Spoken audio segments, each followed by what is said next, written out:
Hello, today I discuss a new topic introduction of renewable energy sources. So how the renewable energy resources obtained. This is a layout diagram from which we obtain the energy such as conventional energy as well as non-conventional energy. So renewable energy is similar to the non-conventional energy resources. सबसे पहले the sources from which the main input, extraction, processing, primary energy and secondary energy.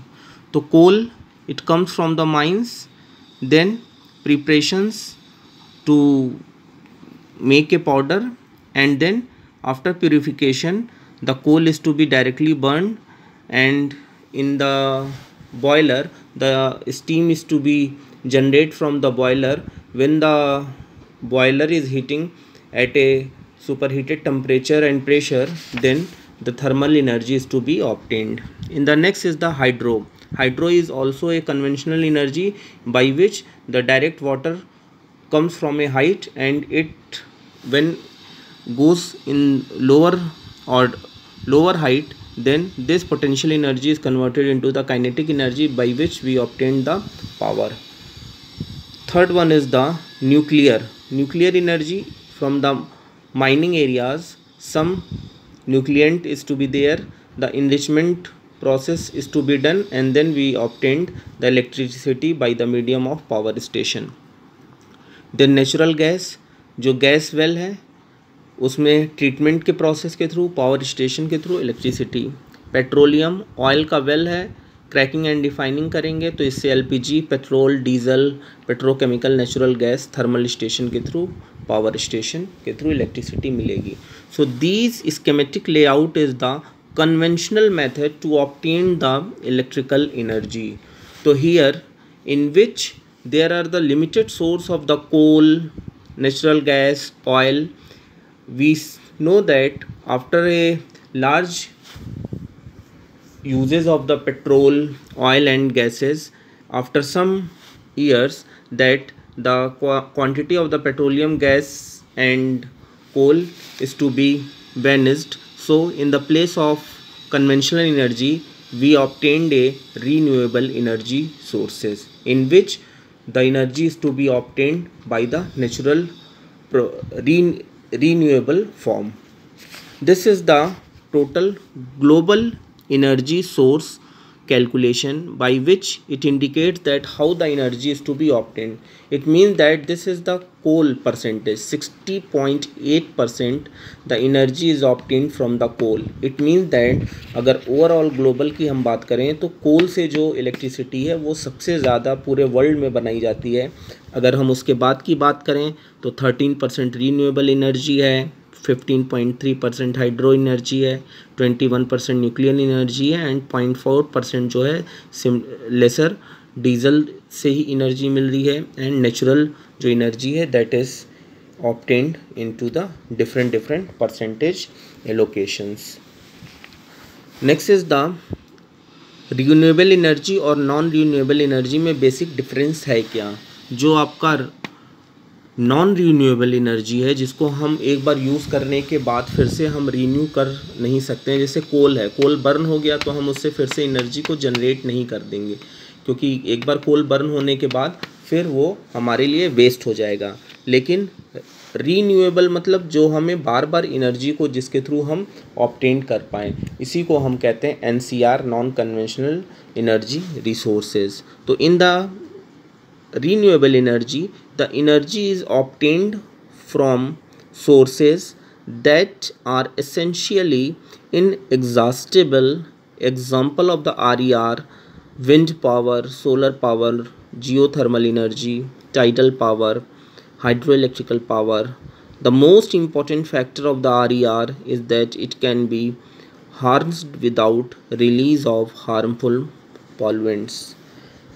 Renewable energy, ये तो इसके types हैं कि solar energy, geothermal energy, OTEC, hydro electric, MHD. These are the types of the renewable energy. But renewable energy का जो सबसे important feature है that it is pollution free.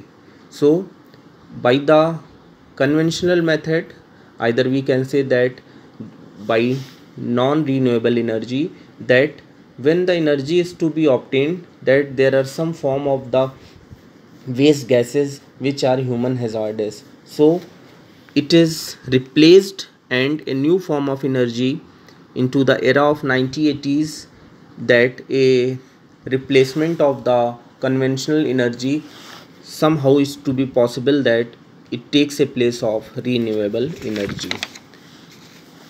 The non-renewable energy, it is the conventional fossil fuels such as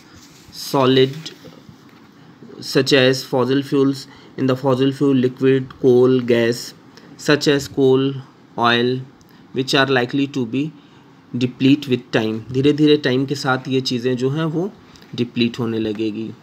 अब अगर हम देखेंगे इसका introduction RER का, तो जनरली जो पावर जनरेशन इंडिया में है वो कहाँ कहाँ है. जो इंडिया में एनर्जी हमें मिलती है वो देखो सबसे ज़्यादा थर्मल एनर्जी 66%, जो कि कोल से अभी हमने परसेंटेज शेयर बताया था. ग्लोबल एनर्जी जो था वो कोल की सबसे ज़्यादा है, तो इंडिया में भी कोल से सबसे ज़्यादा एनर्जी ऑब्टेंड होती है. 66% energy is to be obtained by thermal energy. Gas के थ्रू 8.92%, ऑयल के थ्रू 0.56%, हाइड्रो के थ्रू 18.651%, न्यूक्लियर के through 2.25% and MNRE 13 to 14%. MNRE क्या है? This is the ministry of non renewable energy. ये क्वेश्चन यूनिवर्सिटी में भी पूछा भी जाता है कि what do you mean by MNRE and what is its role. तो इंडियन ऑर्गेनाइजेशन ने एक मिनिस्ट्री इन्फॉर्म किया. इस मिनिस्ट्री यूनिफॉर्म में जो भी एनर्जी से रिलेटेड मैटर्स होते थे वो इस ऑर्गेनाइजेशन के थ्रू एक्ट होते थे. तो उन्होंने इनका नाम रख दिया M से मिनिस्ट्री, N से न्यू, R से रिन्यूएबल और E से एनर्जी. पहले इसका नाम था MRE, तो मिनिस्ट्री ऑफ रिन्यूएबल एनर्जी. फिर ministry of new renewable energy, S से सिस्टम भी आ जाता है, MNRES भी कहते हैं. तो 13 to 14% जो कि रिन्यूएबल एनर्जी है, that is solar energy, wind energy, ocean thermal energy conversion and MHD magneto hydrodynamics. These are the types of different types of renewable energy. अब अगर हम सेक्टर वाइज एलोकेशंस की बात करें, तो अगर स्टेट सेक्टर में देखें तो 14.77% जो है वो इसका स्टेट होल्डर शेयर है. ये स्टेट सेक्टर 40.77 देता है, central sector 29.73% ratio and private sector जो है 29.5% है. तो जो सेंट्रल गवर्नमेंट है it supply the energy to the states, that is 29.73% share. State itself that produce 40.77% of the electricity, and from private sector it is to be obtained by 29.5%. Another form of the RER, that is the commercial energy and non-commercial energy resources. So first of all, commercial energy. In the commercial energy source are those which are available in the market and can purchased at a definite price from the producing agencies.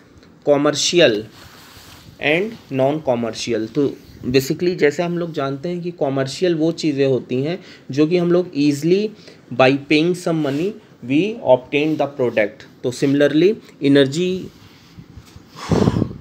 Energy में भी यही role play होता है कि जो भी energy है उसको हम किसी सोर्स जहाँ पे भी अवेलेबल है मार्केट में वहाँ पे हम परचेज कर सकते हैं by giving some price from the producing agency. Example जैसे इलेक्ट्रिसिटी है, कोल है, ऑयल है. अब कोल हम परचेज कर लिए, हमने जहाँ यूनिट है जैसे NTPC हो गई, टांडा पे, जहाँ पे भी इलेक्ट्रिसिटी का जनरेशन होता है वहाँ पे हमने कोल परचेज करके वहाँ पे भेज दिया। तो इससे क्या हुआ कि these are the part of the commercial energy. Non commercial energy वो होती है जैसे those which are not available in the commercial market for a price, these are called traditional fuels and agro waste and animal dung etcetera. जैसे कि अभी हमने wind energy के बारे में डिस्कस किया था, agro waste, animal dung, these are natural processes by which we obtain the agro waste, animal dung and the energy is obtained from the wind. So these are the non commercial energy source। जैसे कोल को हम लोग by price दे के इसको ख़रीद सकते हैं, oil को प्राइस दे के ख़रीद सकते हैं, लेकिन जो आपका डंग है वो ईज़िली अवेलेबल है, जो एग्रो वेस्ट है वो विदाउट कॉस्ट, विंड जो है वो without cost. So these are the non-commercial energy sources.